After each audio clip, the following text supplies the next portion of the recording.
Olá, meu nome é Marcos Carvalho Lopes e esse é o podcast Filosofia Pop. Este é o nosso episódio número 155 e recebemos Danilo Rodrigues Pimenta para uma conversa sobre Albert Camus. O Filosofia Pop é um podcast que aborda a filosofia como parte da cultura.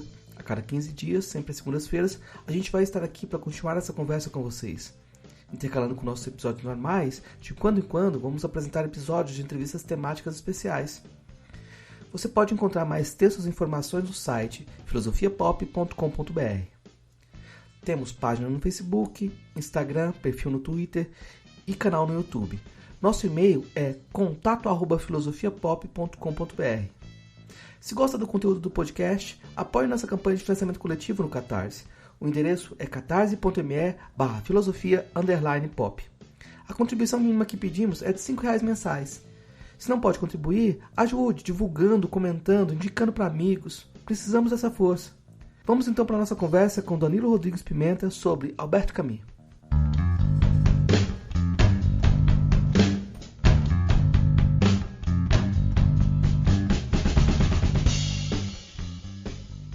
Hoje a gente conversa direto de Foz do Iguaçu, com Danilo Rodrigues Pimenta, e nossa conversa hoje vai ser sobre Albert Camus, né? Eu vou, de início, pedir para o Danilo se apresentar. Como você se apresenta para os nossos ouvintes, Danilo? Bem, eu sou o Danilo Rodrigues Pimenta. Conheci o Marcos há bastante tempo na UFG, né, Marcos? Fiz graduação em filosofia, mestrado em filosofia, um doutorado em educação, na área de filosofia da educação, e me interesso sobre existência humana, sobre existência, sobre filosofia, sobre ensino de filosofia, sobre o existir filosófico, sobre esse tormento que é a existência humana. Esse sou mais ou menos eu, um atormentado. Atormentado? Tem motivos, a gente tem vários motivos de tormento ultimamente. Mas vamos falar então de outro atormentado. Vou te perguntar já de cara, nossa conversa vai girar em torno dessa pergunta, mas quem foi o Albert Camus? Bem, Camus, ele foi, primeiramente, uma pessoa que viveu a existência absurda, né? Que viveu a contradição da existência. Alguém que tinha um problema filosófico que ele julgava ser o mais importante, que era o suicídio, né? Ele até começa o mito de Sísifo. Só existe um problema filosófico realmente sério, o suicídio. Julgar se a vida vale a pena ser vivida é responder à questão fundamental da filosofia. Então, esse é o Albert Camus, alguém que foi, como ele mesmo diz, pensar é começar a ser atormentado. Então, ele é um filósofo que foi atormentado por esse problema, o problema da existência humana, sobre a existência absurda e se vale a pena viver essa existência absurda. Nessa dimensão absurda do Camus, eu acho que vale a pena também já colocar a questão da multiplicidade das formas de escrita que ele utilizou para representar esse absurdo, né? Quando a gente fala do Albert Camus enquanto filósofo, para algumas pessoas parece até ser menos importante ou menos relevante do que o Albert Camus enquanto escritor, enquanto literato. Mas parece que as duas figuras estão imbricadas, não tem como muito separar uma coisa da outra. É como se fossem projetos em comum. É isso, Danilo? Na verdade, não tem como separar porque não tem realmente separação, né? Então, ele vai dizer, não existe sobre a diferença entre arte e filosofia, entre literatura e filosofia, né? Ele vai dizer, não existe essa diferença entre essas áreas que está relacionada com a existência humana, com o amar.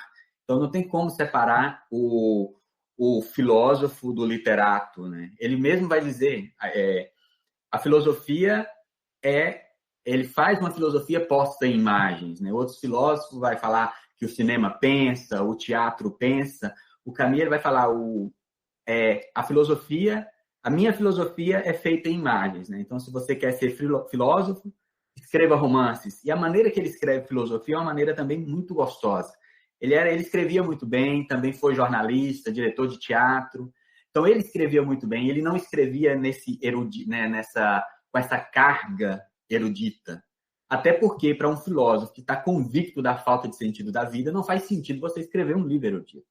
É curioso, no mito de Sísifo, ele cita ele cita assim, a filosofia de Chestov se resume em alguma passagem de algum livro de Chestov que ele diz isso, e a sua filosofia se resume nisso. Ou seja, imagina essa citação em alguma passagem de algum livro de Chestov, né? Ou seja, a preocupação dele é com o sentido da vida, e quem está convicto da falta de sentido da vida não perde tempo escrevendo livros eruditos, né? Ao contrário da nossa academia, né? A nossa academia parece que já tem todos os caminhos, já tem tudo resolvido, então não existe tormento, né? Não existe essa tormenta. Existe um caminho muito límpido a caminhar, por mais árduo que seja, existe um caminho seguro, que é a erudição. Isso é uma coisa muito interessante mesmo, porque eu fiquei lembrando aqui da briga entre o Sartre e o Camus, e o Sartre vai avacalhar a formação filosófica do Camus, tipo, a formação periférica. O seu Hegel é muito fraco, você não tem seus aponta justamente para isso, né? Para você não ter as suas leituras não são de acordo com o nosso padrão de qualidade aqui francês. Mas isso é um ponto que eu queria chamar a atenção para você comentar um pouco também sobre a posição estranha da Albert Camus como alguém que era argelino, né?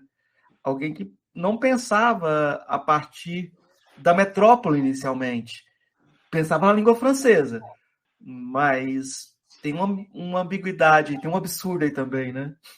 Sim, ele foi realmente acusado, né, pelo Sartre, pela equipe lá da revista Tempos Modernos, de que a leitura dele de Marx e Hegel era uma leitura de segunda mão, e que a sua filosofia era uma filosofia fracassada. E o Camus realmente ele era um argelino, né? Então o Camus ele não era um francês, apesar que depois o Sartre acusou ele, né? Você não nasceu burguês, mas hoje você é tão burguês quanto eu, né? Mas o Camus está muito forte essa questão, esse desde argelino, né? O primeiro momento dele que o pensamento dele vai se dividir em 3 momentos, né? O lirismo, o absurdo e a revolta. Então, no lirismo, ele vai procurar descrever essa harmonia que há entre o homem e o mundo. Então, essa harmonia existe entre os elementos da natureza, é a harmonia entre o sol e o mar, até o próprio nome Mersol, né? Sol e mar. Então, a harmonia entre os elementos da natureza, a harmonia entre o homem e a natureza e a harmonia entre os amantes, né? O coroamento. Então, existe esse momento harmônico e isso ele vai colocar como o sol da sua região. Depois vai ter esse momento que essa harmonia é quebrada, né? E depois a revolta como uma atitude coerente perante o absurdo, né? Mas o Camus é muito forte esse desde, né? De onde ele sai. Então é muito forte isso. O absurdo é o ponto de partida, mas existe esse momento. Se o absurdo é uma separação, é um divórcio, é uma fratura, então existe um momento em que houve essa harmonia, né? Então, no primeiro momento a gente pode até falar que há uma tensão, mas não propriamente o absurdo, no sentido que o Camus vai descrever. Eu acho que essa questão do partir lá do Mediterrâneo, da região do sol quente, né, é muito marcante. E eu acho que chama atenção você falar do desde, porque parece que a tese de mestrado, se eu não me engano, que é o trabalho dele sobre Plotino, Santo Agostinho, que ele procurou autores que viviam na região onde ele morava, na região da Argélia. É isso mesmo? E essa tentativa de resgatar um pensamento a partir de um lugar é muito curioso, né? Não, é bastante curioso, né? Isso é muito forte, né? Ele vai falar, ele vai dizer numa entrevista, não lembro a quem, estou como igual o Camus, mas é porque eu não lembro mesmo, né? Ele vai dizer numa entrevista, acho que está nos cadernos, ele vai dizer que eu não sou filósofo, só sei escrever sobre o que vivi, né? Então ele descreve a sua própria existência, né? A filosofia dele é se colocar colocar nudez do homem ali perante a existência, né? Ele fala dele, né? Ele fala sobre a sua região, inclusive, por exemplo, você vê o tanto que é forte, né? Ele fala realmente sobre o que ele vive. O assassinato do árabe, né? Existe uma leitura, né? O assassinato do árabe lá no estrangeiro, né? Então, o Mersol assassina um árabe com a desculpa do sol que reflete no seu olho. E tem a leitura de um professor da Paraíba. Ele coloca que esse árabe que ele mata é um árabe que violou a mãe dele, né? Então, tem esse árabe, né? Ele coloca isso, tem uma leitura bem interessante, né? Então, esse árabe que ele assassina é, supostamente, na leitura desse professor, o violador da mãe dele, né? Então, é muito forte isso. Ele fala do que ele vive, ele fala do que ele vive intensamente, né?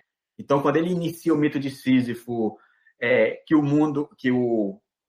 existe um problema filosófico realmente sério, e que ele até cita depois outros problemas, né? Se o mundo tem 9 dimensões, se o espírito tem 12 categorias, isso vem depois. Primeiro é preciso responder a questão fundamental da filosofia, porque é o que corrói ele realmente. É o que corrói, é o que ele viveu, né? E continua, e viveu durante a vida toda dele essa angústia. Então eu vou te perguntar, fazer a pergunta já é para a gente entrar dentro do jogo do absurdo. Por que não se matar? Por que não se suicidar? Como é que o Camus lida com essa questão? Bem, eu acho que motivos para o suicídio é o que o Camus mais tem. Então, é curioso, né? Porque ele vai argumentando que a estrutura da vida é dolorosa, que a existência humana, vamos falar um português claro, né? A vida humana é uma merda porque a estrutura da vida humana é uma merda. O mito de Sísifo descreve isso. E no final do mito de Sísifo ele fala é importante imaginar Sísifo feliz, né? Então ele faz a escolha pela vida. Agora a questão é, por que ele faz a escolha pela vida? Porque para ele o que é verdadeiro deve ser mantido. Então, o absurdo é a primeira constatação, é a primeira verdade existencial. Então, se o absurdo é a primeira verdade existencial e o que é verdadeiro deve ser mantido. E o absurdo, ele é composto por 3 elementos, né? Homem, mundo e confronto. E o confronto entre o homem e o mundo.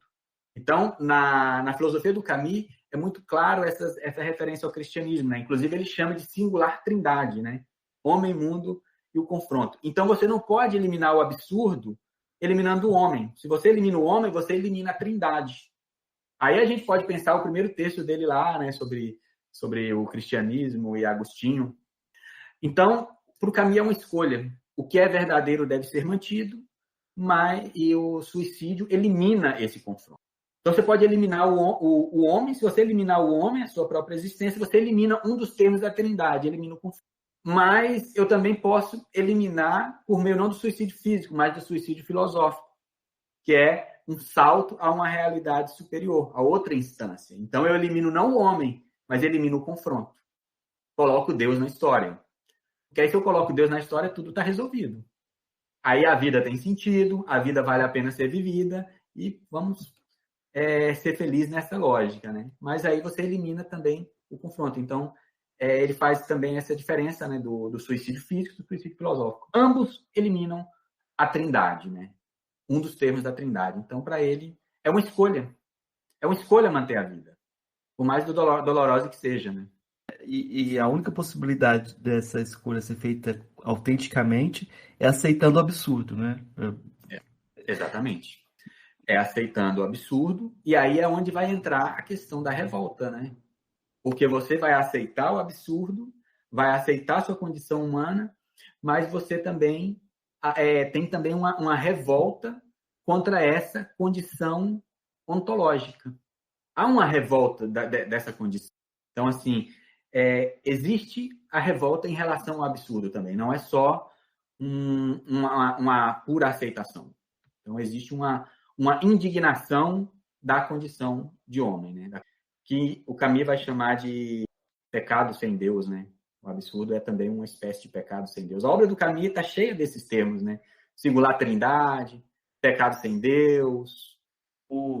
Essa passagem do absurdo para a revolta, ela já merece um comentário mais amplo, porque a gente pode colocar dentro da fase do absurdo o mito de Sísifo, o estrangeiro, mais uma série de outras obras, e aí você vai passar para a revolta a partir da Segunda Guerra Mundial.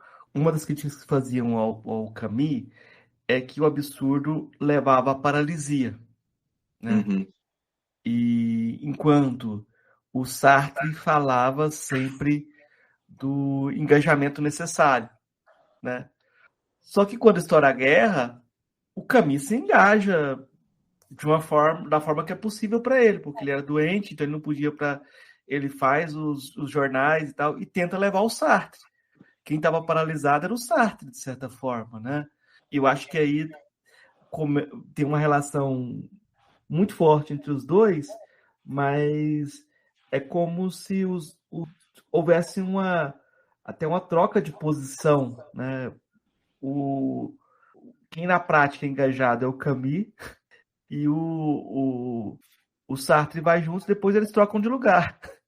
A partir da Segunda Guerra Mundial, você vai ter o Camus muito mais reticente em relação ao engajamento, de acordo com as opções que estão na mesa, e o Sartre engajado de forma absurda. Engajado de forma absurda porque ele aceita os termos que estão dados.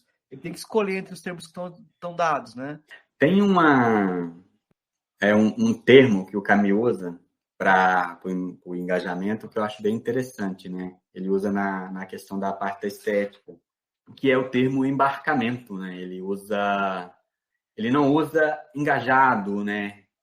Que ele com a crítica que ele faz à literatura engajada do Sartre, ele vai usar o termo embarcamento, que ele vai dizer que é como um serviço militar obrigatório, né? É algo mais forte do que o engajamento. O engajamento há uma escolha de você não se engajar naquilo. O serviço militar obrigatório não tem a escolha.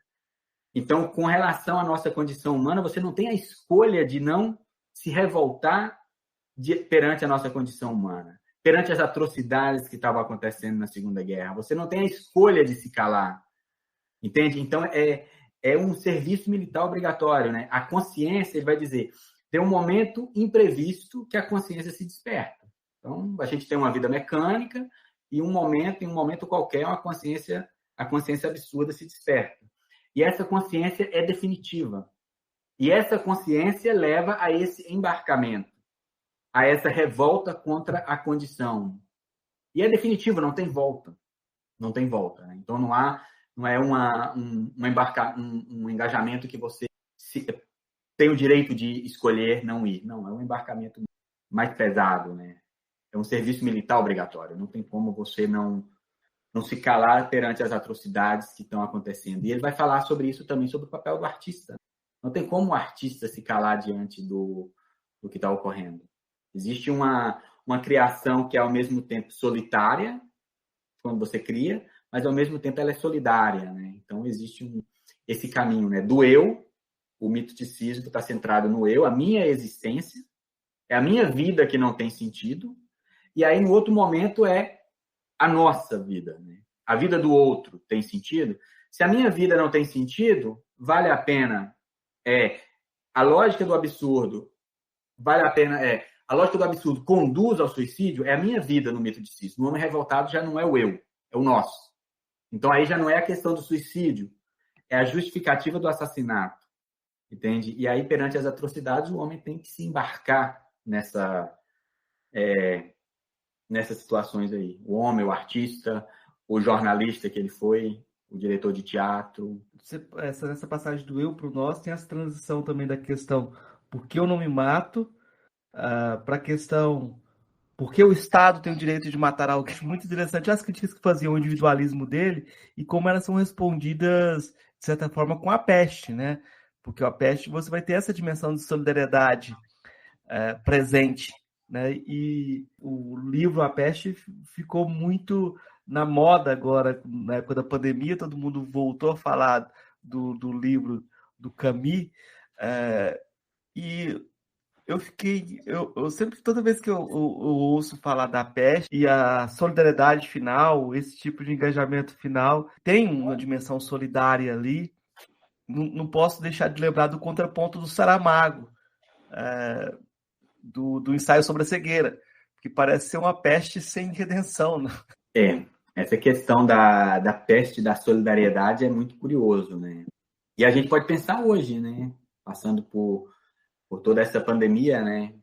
Não sei se passando por toda essa questão da pandemia aí, não vejo como essa peste foi solidária, né, em alguns aspectos, mas o que a gente percebe no dia a dia é um completo egoísmo mesmo, né? Não sei se essa solidariedade se repetiu quando existem todo um aparato anti-vacina, um aparato anti-máscara, assim, é bem complicado a gente falar de uma solidariedade, mas realmente virou moda, né? Virou um tema constante, né? Falar da questão da peste, a pandemia. Mas me parece assim que aquele otimismo de a peste, o otimismo da solidariedade, é um ponto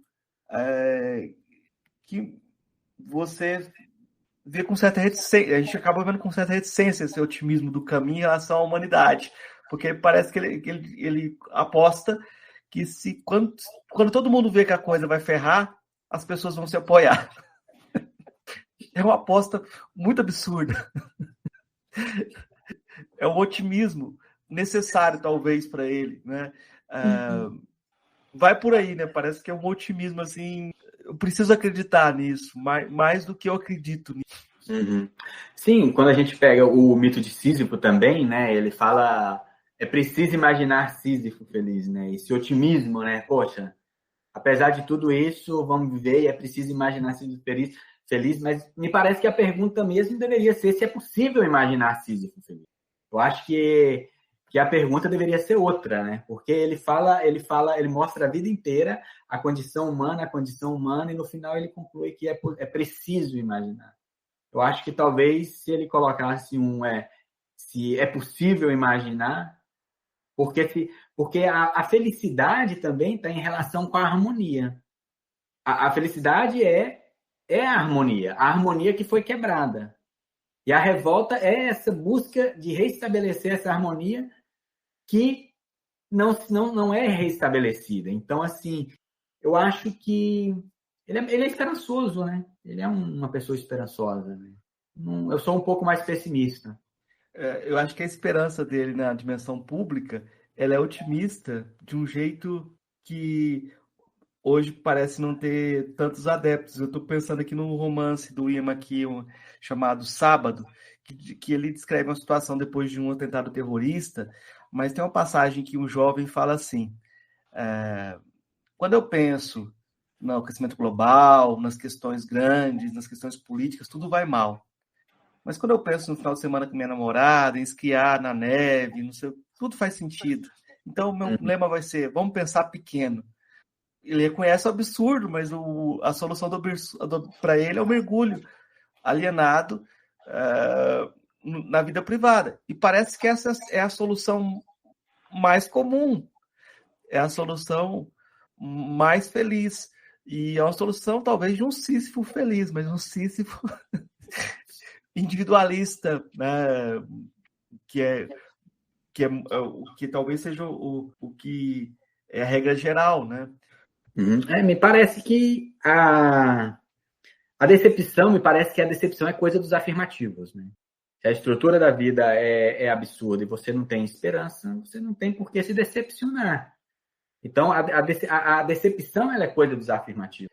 Agora, não sei, eu acho que toda essa esperança que tem no caminho, eu fico mais com essa parte da descrição da absurdidade, essa questão, eu acho que é mais...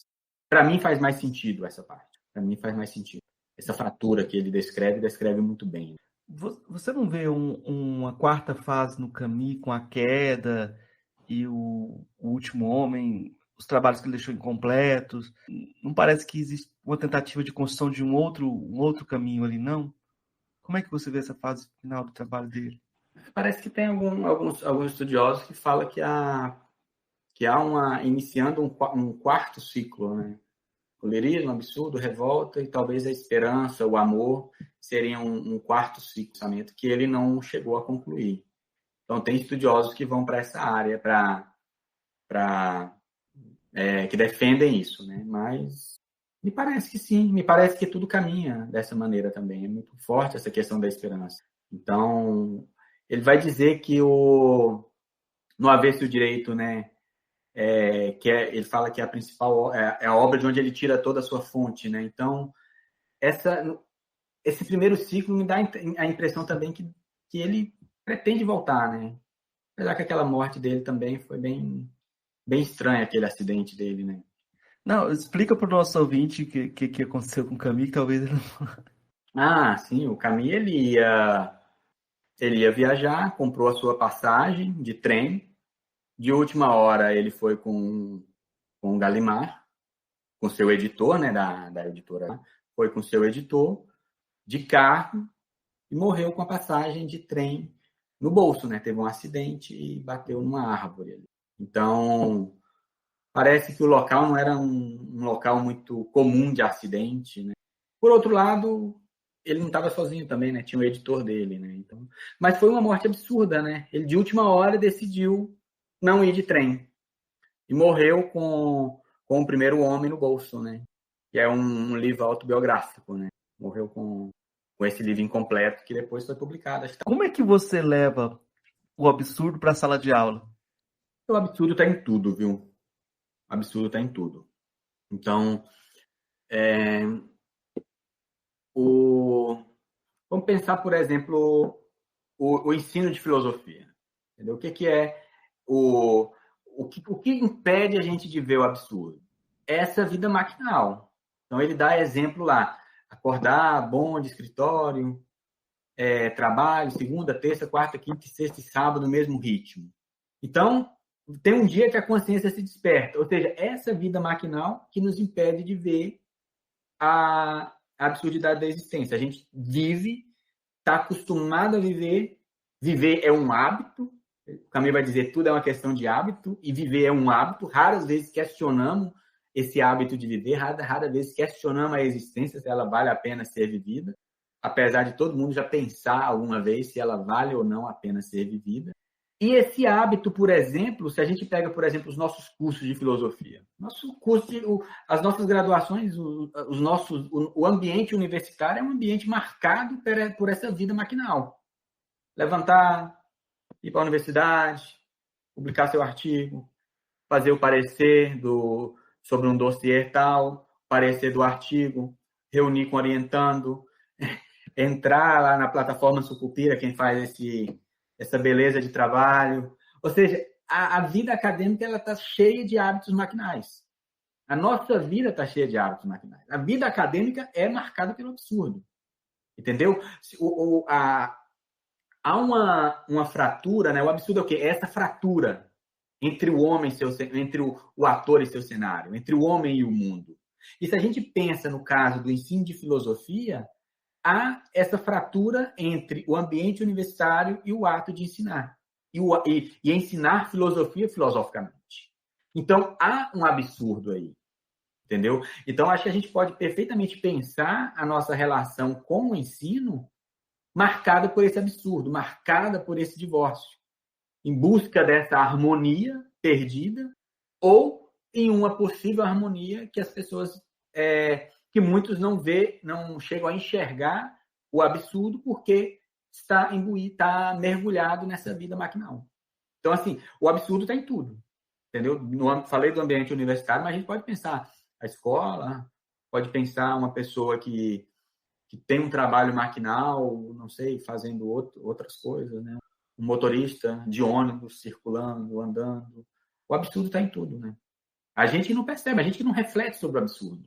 Porque a gente não tem tempo para refletir sobre o absurdo. A gente não tem tempo para refletir, tem que sobreviver. Nosso tempo é marcado por isso. Eu fiquei pensando sobre como essa questão do absurdo, de você encarar essa absurdidade e essa incompletude, são exigentes. Você ter uma resposta absoluta parece ser muito mais fácil, porque você foge do problema, né?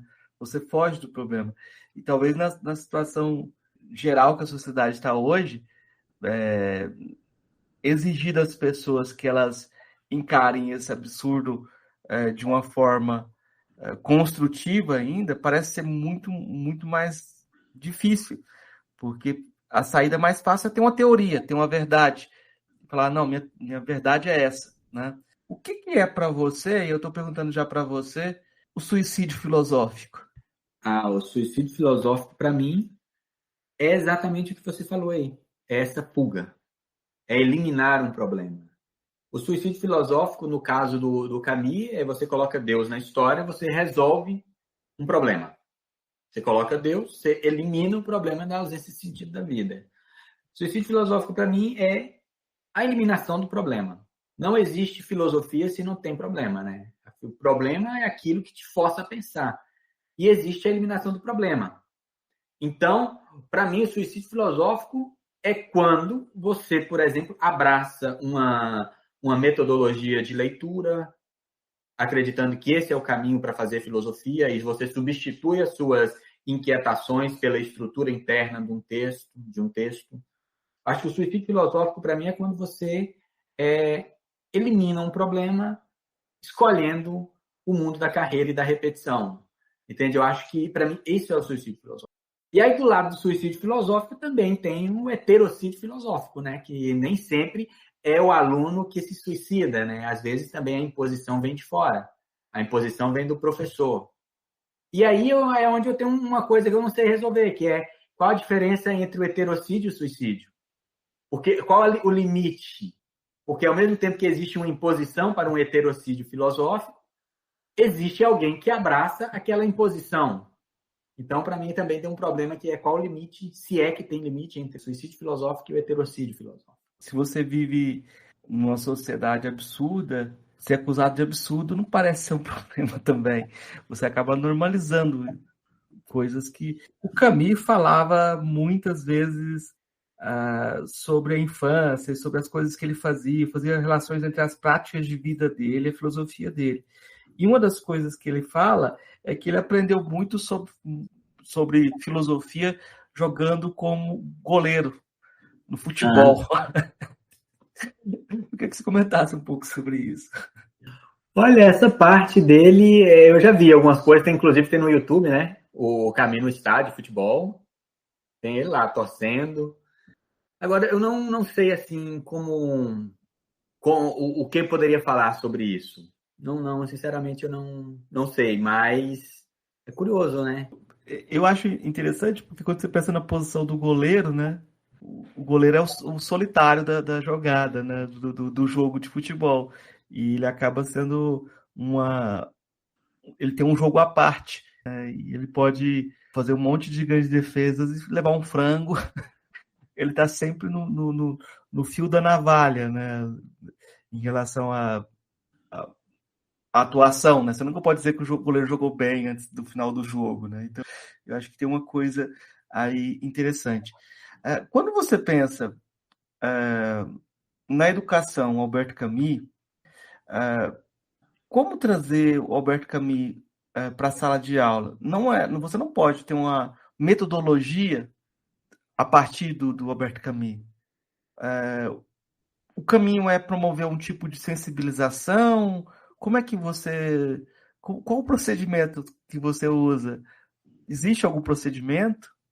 Eu acho que o procedimento é, sim, promover alguma sensibilização, algum tormento, né? Acho que dá uma sacudida. Não necessariamente com questões existenciais, nada, mas eu acho que todo mundo tem essas inquietações. Agora, muitas vezes você acha que é bobeira, né? Você acha que é bobeira, fala, poxa, essa questão da nomeação, como que cria um nome? Coisa maluca, por que isso chama? Como que é essa questão da nomeação? Eu ficava coisa mais... Aí eu achava que era uma bobeira, né? Aí depois você tá lá na aula de filosofia da linguagem, o povo tá falando de nomeação, você fala, poxa, não era isso que era as bobeiras que eu pensava quando era criança? Então, assim, muitas vezes é deixar que coloquem para fora. É não eliminar isso, é não cometer o heterocídio, entendeu? Não estimular o heterocídio filosófico, não auxiliá-los no suicídio filosófico, né? Eu acho que mais do que sensibilizar, talvez seria se abrir para o problema, que eu acho que todo mundo tem essas inquietações, mas muitas vezes é entendido como uma bobeira. Você vai falar sobre o sentido da vida, se vale a pena ser vivida, você está aqui tomando cerveja feliz da vida e falando se a vida vale a pena ser vivida. Então, como diz o Cabreira, né, que ele falava quando ele ia falar sobre o suicídio, né, falava que sempre tinha alguém na palestra lá, perguntava, e por que você não se mata, então, e nos deixa em paz? Entendeu? Então, às vezes, acho que a falta de sensibilidade do outro elimina isso. Acho que quando você trabalha com jovens, você tem que se abrir a isso e ver que tudo pode ter um trato filosófico. Você pode fazer um trato filosófico em tudo. Uma das coisas que eu acho mais interessante no Camus, nessa fase já da revolta, é como ele lida com o absurdo, não como algo que te paralisa, mas como algo que te mostra uma contradição, e essa contradição gera a necessidade de gerar uma nova opção, né? Por exemplo, sei lá, entre liberalismo e comunismo. Ele fala, não vou ficar nem com os Estados Unidos, nem com a União Soviética, eu vejo problema nos dois. Eu vou procurar um outro caminho, né?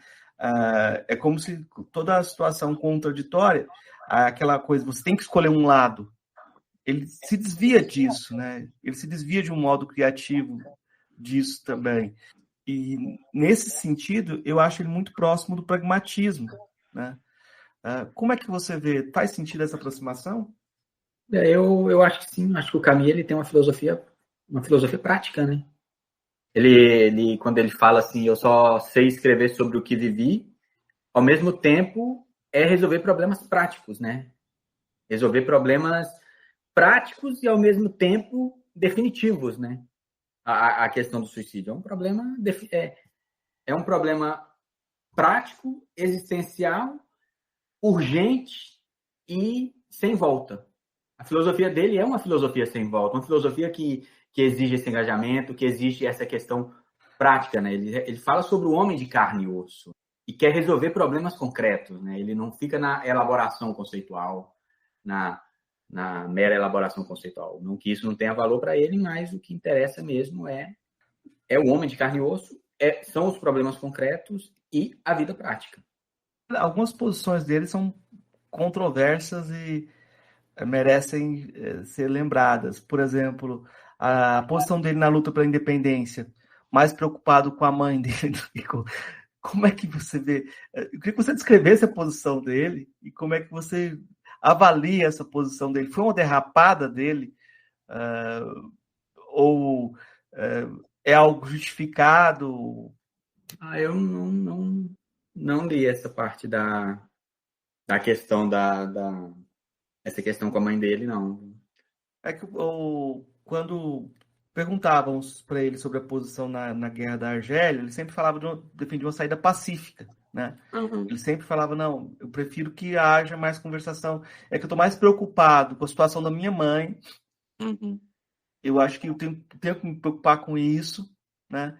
E ele sempre colocava essa situação pessoal como um empecilho para se posicionar de acordo com um processo de dependência violento, uma luta pela independência, né? É como se ele, nesse momento, estivesse defendendo um tipo de pacifismo em que havia esse interesse pessoal, mas acabava sendo um interesse que convergia com o interesse da França, né?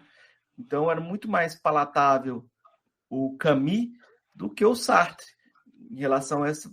Porque o Sartre logo se posicionou de acordo defendendo a independência, enquanto o Camus ficou no muro, nesse muro que lembra aquela situação que eu estava comentando no começo da nossa conversa, do jovem que fala assim, não, quando eu penso no mundo, tudo vai mal, mas eu vou pensar na minha namorada no final de semana, passear com ela. Quando o Camus coloca na frente a mãe dele, parece que ele faz todo sentido de acordo com a filosofia dele. É o que é mais próximo dele. Sim, né? É verdade. Mas parece uma derrapada também política. Ao mesmo tempo, parece uma derrapada política. Mas se a gente for ver, o que é o absurdo? O absurdo é uma contradição, né? Ele vai dizer o que é o absurdo? É uma contradição. Então, a filosofia do Camus está toda cheia também de contradições também. Entende? Eu vejo isso como uma descrição do absurdo também. Eu estudei um pouquinho o Camus, mas eu estudei um pouco o Camus justamente porque eu estava escrevendo um trabalho sobre engenheiros do Havaí, né? E cheguei a dar uma palestra, escrevi material, e uma frase dos engenheiros do Havaí que servem bem para a gente sintetizar algo do Camus, ou para se aproximar, como mote para os alunos, é uma canção que ele diz algo assim: viver assim é um absurdo como outro qualquer, como tentar o suicídio ou amar uma mulher. Porque quando você tenta o suicídio, você tenta resolver o problema, acabar com o problema, e você não vai eliminar. Quando você ama uma mulher, você acha que aquela mulher vai ser a solução. E aí você novamente está tentando fugir do absurdo. O absurdo de colocar todo. Você pode colocar toda a verdade em uma teoria ou em uma pessoa, né? Isso tende a cair. Você vai cair de novo no absurdo, né? E os engenheiros, o tempo todo, reafirmavam o Brasil como lugar do absurdo e a necessidade de pensar localmente, porque por isso eles tinham lá o primeiro álbum deles, chamavam Longe Demais das Capitais, porque eles queriam pensar a partir do Rio Grande do Sul. Né? Representações do Brasil como absurdo e o diálogo que isso tem com Alberto Camus. A gente não pode esquecer que o primeiro livro do Abdias Nascimento chamava O Negro Revoltado. Né? O Negro Revoltado. E o Abdias Nascimento foi Cicerone do Alberto Camus, quando o Alberto Camus esteve no Brasil. Foi passear com o Alberto Camus, então dá para tentar resgatar essa história aí e ver como é que era o diálogo entre eles. Danilo, eu vou partir para nossas 3 perguntinhas que eu faço para todos os convidados. São 3 perguntinhas singelas, simples, daquelas que não vão ter nenhum problema para você, porque a primeira pergunta você responde toda vez que você começa a dar aula de filosofia, e a pergunta é: o que é filosofia? É uma pergunta singela, bem difícil de responder, né? Olha, eu acho que filosofia é você se escutar, dar resposta às suas angústias, né? Dar resposta a seus tormentos, ao que te incomoda. Eu acho que filosofia é isso. Das filósofas ou filósofos que você conheceu pessoalmente, qual foi o que mais lhe impressionou? Olha, eu acho que tem 2, né? Tem 2, eu acho que os filósofos que mais marcaram assim foram o Gonçalo, né? Foi nosso professor, Gonçalo Amigos Palácio, e o Júlio Cabreira. Então, acho que o Gonçalo, ele me mostrou assim, tipo, como trabalhar com filosofia, o que não fazer, alguém que teve coragem de ir na contramão. O Cabreira também, o Cabreira é alguém que você senta com ele, conversa e sai com um monte de coisas pensando ali. Eu acho que é muito interessante. Eu acho que esses 2 foram os que mais me marcaram. Assim. Qual a sua filósofa ou filósofo favorito? Ultimamente eu estou lendo o Júlio Cabreira. Não sei se seria favorito, assim, mas é alguém que ultimamente está me despertando muito interesse. Né? Muito interesse. Então eu vou te perguntar, o que está te interessando tanto na obra do professor Júlio Cabreira? O trato com a filosofia brasileira, né? Como olhar, como tentar olhar, fazer uma filosofia desde o Brasil, como fazer uma filosofia não europeia. Eu acho que isso é o que eu acho forte, né? Quando eu conheci o Cabreira, o que mais me chamava a atenção era a análise que ele fazia da condição humana, a análise, as respostas que ele dava sobre a questão do suicídio. E hoje o que mais está me chamando a atenção nos textos do Cabreira é essa busca por um filosofar desde o Brasil e desde a América Latina. Eu acho que é o que falta no nosso meio, né? O que falta, eu acho que não basta ter por exemplo, o último GT criado na ANPOF foi sobre o pensamento brasileiro, né? Isso mostra a importância que a nossa pós-graduação dá para o pensamento brasileiro. Quantos programas de pós-graduação têm uma linha de pesquisa sobre o pensamento brasileiro? Tem pesquisadores, mas não tem linha de pesquisa. Parece que no Brasil, para você fazer filosofia, você tem que sair dos departamentos de filosofia. Tem uma frase do Ilan, um artigo, o Ilan Bessuzan, da UNB, ele coloca assim que a filosofia é importante demais para ficar na mão dos filósofos, né? E é isso, e muitas vezes para você fazer filosofia, você tem que ir para a educação, a literatura, a antropologia, a sociologia. Acho que fugi um pouco da sua pergunta. Não, eu acho que mostra qual a inquietação que te leva pro Cabreira, Mas essa inquietação ela é contínua porque a gente fica sempre na dúvida se o que vamos chamar de filosofia brasileira vai ser a nova exegese do Tobias Barreto e vai ser só isso, sabe? Vai ser um resgate de um resgate de um resgate e vai ser uma multiplicação de pressupostos que novamente a gente vai cair no absurdo. Não dá para fazer recognição do pensamento brasileiro e criar grupos de estudos sobre Tobias Barreto e sobre Júlio Cabreira e sobre outros. Essas pessoas não querem ser lidas assim. Você quer ser lido, entrar no mérito da questão, discutir, vê-lo como um pensamento vivo, né? Uma coisa que te movimenta. Eu acho que é isso que tem que fazer, eu acho que é isso que tem que ser feito. Está sendo feito, né? Por algumas pessoas de maneira tímida, mas... Aí você tem o mesmo paradoxo da filosofia africana, que quando você faz filosofia africana, ou você é filosófico demais para ser reconhecido como africano, ou você é africano demais para ser reconhecido como filosófico. Eu estou dizendo paradoxo porque, assim, às vezes a pessoa consegue um reconhecimento até no exterior como filósofo, mas os brasileiros falam assim, não, mas não é filósofo. Não, não é filósofo. Para os nossos padrões aqui, não é. Como o Flusser, né? Como o Flusser, mas a gente pode falar do próprio Paulo Freire, Marcelo Dascal. A gente tem outras pessoas que conseguem um grande espaço nas academias fora, e aqui a gente só trata eles como com desprezo. Vamos retribuir seu sucesso, nossa resposta para o sucesso alheio é o desprezo. Não vamos ler esse pessoal, não. Ele está achando que ele é quem? Ele está achando que é quem? Por outro lado, você pode ser brasileiro demais. E o pessoal fala, não, mas não é filosófico. Você está tratando de temas que não são aqueles que nós reconhecemos como... Então, esse paradoxo que a filosofia africana vive, talvez possa ensinar, e eu me interesso muito pela filosofia africana por conta de que eles conseguiram, de alguma forma, contornar esse paradoxo e constroem um debate amplo e variado, né? Inclusive com variações que são bem colonizadas, mas isso não é um problema. O problema é ter variação, o problema é ter debate. Mas eu acho que aquela provocação de que se você é alguém que tem formação em filosofia e não filosofa, você é como um médico que não opera, vale muito na África, porque você tem que justificar o seu salário. Não dava para falar assim, vamos fazer filosofia, e filosofia é algo inútil. No Brasil, a coisa começa a acontecer desse jeito também. Não dá para falar só, vamos fazer filosofia e a filosofia é algo inútil. Não é suficiente essa resposta da inutilidade. A gente parece que precisa agarrar mais o nosso entorno e fazer sentido para as pessoas.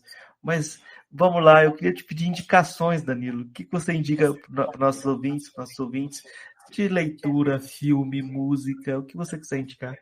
Olha, já que eu falei do Cabreira, eu vou indicar o Diário de um Filósofo no Brasil. Acho que é um livro que vale a pena. Eu indico quantos livros? Quantos você quiser. Tá. Eu acho que o Mito de Sísifo. Acho que o Mito de Sísifo é um livro que mostra como você ser fiel ao problema. Eu acho que o Mito de Sísifo mostra muito. Acho que eu vou ficar com esses dois por hoje. Mas tem muitos outros, né? Tem vários outros. E eu acho que literatura, né? Acho que procurar ver filosofia, né, em outros meios. Eu acho que muitas vezes a filosofia está entre nós, mas os olhos a maneira que nós olhamos não permite visualizá-la. Né? Eu acho que procurar filosofia na literatura, eu acho que é interessante também fazer esse caminho. Sair do que é dito como filosoficamente aceito. Nesse sentido de procurar na literatura, uma das coisas que eu acho interessante é procurar aqueles autores que, de alguma forma, se evadiram da filosofia, por não encontrarem nela um ambiente que eles consideravam mais saudável. Aí você tem vários autores, tem o Caetano Veloso, que fazia filosofia, se evadiu, mas o mais relevante para a nossa conversa aqui hoje é o Raduan Nassar. Né? O Raduan Nassar, ele estava lá fazendo o doutorado dele em filosofia na Alemanha, ou sei lá, estava fazendo a formação dele em filosofia na Alemanha, houve o golpe e ele voltou para o Brasil, mas nunca mais tratou da filosofia.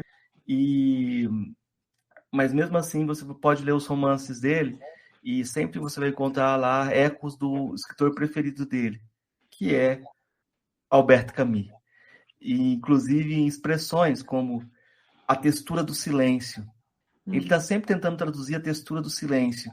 E o Camus tem essa expressão, essa tentativa contínua de tentar traduzir o silêncio da mãe dele. Porque a mãe dele era iletrada, era a avó dele que dominava a casa, e a mãe dele não trazia aquela ternura explícita. E ele tentava o tempo todo, quando a mãe dele chegava e eles tinham instantes sozinhos, tinha um silêncio que era reconfortante e traduzir esse silêncio é uma das coisas mais que eu acho que o Camus mais tentou na vida. Porque esse silêncio tinha uma textura, esse silêncio tinha uma densidade. E quando você pega o Randon Nassar escrevendo, você vai encontrar vários textos dele, Lavoura Arcaica, vai estar lá essa ideia do silêncio com a densidade. E isso é o Camus repercutindo dentro do trabalho dele. Eu vou indicar também o episódio do Filosofia Pop Existencialismo. Se eu não me engano, é o episódio número 3. É um dos nossos episódios com maior número de downloads, é um dos recordistas históricos esse episódio.